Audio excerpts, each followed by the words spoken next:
네, 조금 전에 얘기했던 대로 검찰이 오늘 이명박 전 대통령을 재판에 넘겼습니다.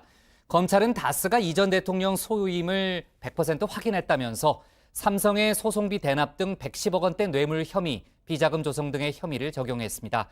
옥중조사 거부로 확인하지 못한 사항들은 재판 과정에서 추가로 확인하겠다는 입장을 밝혔죠. 오늘 최반장 발제에서는 박 전 대통령에 이어서 법의 심판을 받게 된 이 전 대통령 소식을 자세하게 다뤄보겠습니다.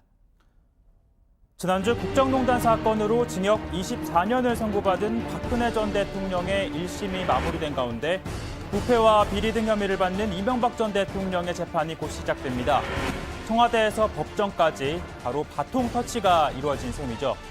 공교롭게도 두 전직 대통령이 법정에까지 가게 된 혐의들은 11년 전 대선 후보 경선 당시 서로를 향해 제기했던 의혹들입니다. 왜 이명박이, 왜 박근혜가 대통령이 되어서는 안 되는지 검증하겠다면서 말입니다. 오곡동 땅이 누구 땅이냐? 검찰은 이미 다 알고 있습니다. 오곡 땅이 어디다고요? BBK가 어디가요? 새빨간 거짓말입니다. 네, 이 상황에 대해 자유한국당 홍준표 대표도 일침을 가했는데요. 아군끼리 총질하고 싸우다 똑같이 당한 것이라고 했습니다. 물론 두 사람을 겨냥한 건 아니고 지방선거를 앞두고 내부 분열을 막자면서 말이었습니다. 검찰은 이 전 대통령이 옥중조사를 거부했지만 구속영장에 적시된 혐의로 재판에 넘겼습니다.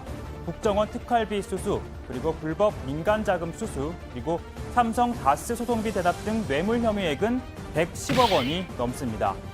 그리고 다스 비자금 조성 등 횡령, 그리고 다스 법인세 포탈, 그리고 다스 투자금 회수 과정에 국가기관을 동원한 혐의, 여기에다 대통령 기록물을 불법 반출한 혐의도 받고 있습니다.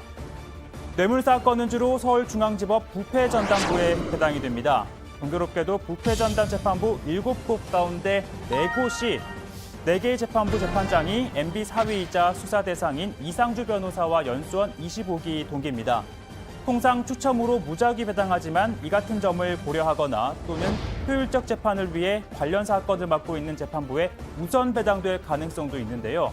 특활비 수수 공범인 김백준 전 기획관 재판이 진행 중인 33부가 맡을 가능성이 거론됩니다.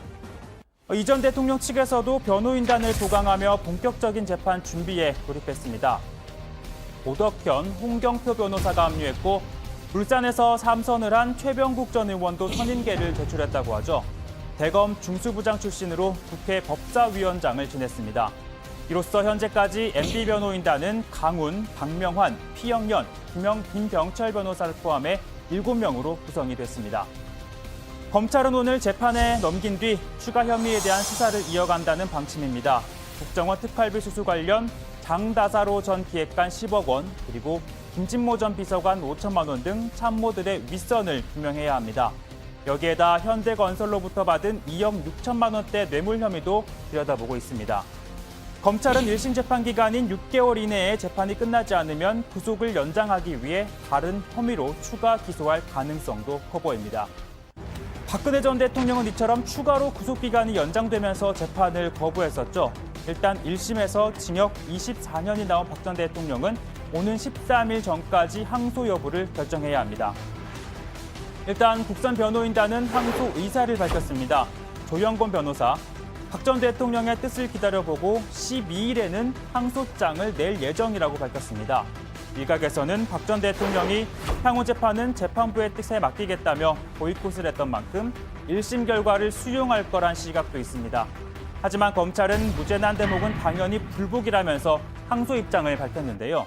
즉, 박 전 대통령이 항소를 포기하더라도 항소심은 열리고 검찰이 불복하는 부분에 대해서만 심리를 하기 때문에 박 전 대통령으로선 불리한 상황이 전개되는 겁니다. 박 전 대통령은 징역 24년과 함께 벌금 180억 원도 나왔습니다. 대법원 확정 판결이 나면 30일 이내에 내야 하는데요. 특별 사면이 되더라도 벌금은 면제가 안 됩니다. 박 전 대통령은 삼성동 자택을 67억 원에 팔았고 28억 원으로 내곡동 자택을 구입했죠. 그리고 남은 돈을 유영하 변호사에게 맡겼습니다.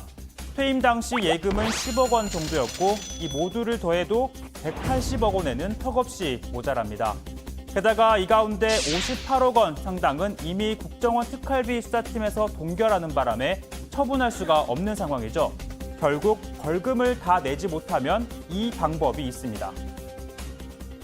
피고인이 벌금을 납입하지 아니하는 경우 3년간 피고인은 노역장에 유치한다. 180억 원에 대해 3년 동안 노역을 하면 일당은 1,600만 원입니다. 참고로 황제 노역의 원조라고 할 수 있는 허재호 전 대주그룹 회장은 벌금 254억 원을 선고받아 일당이 5억 원이었습니다. 그리고 벌금 40억 원을 선고받은 전두환 씨의 장남 재용 씨는 일당 400만 원의 노역을 해 황제 논란이 일기도 했습니다. 이러한 가운데 박 전 대통령의 1심은 완전히 끝나지 않았습니다. 국정원 특활비 36억 원을 받은 혐의, 그리고 공천에 개입한 혐의의 재판이 진행 중이죠. 만약 실형이 선고된다면 형량은 24년 플러스 알파로 늘어나게 됩니다. 그런데 양형 기준상 1억 원 이상의 뇌물은 징역 10년에서 무기징역까지 가능합니다. 오늘 발제는 이렇게 정리하겠습니다. 박근혜 1심 끝나고 이명박 1심 시작입니다.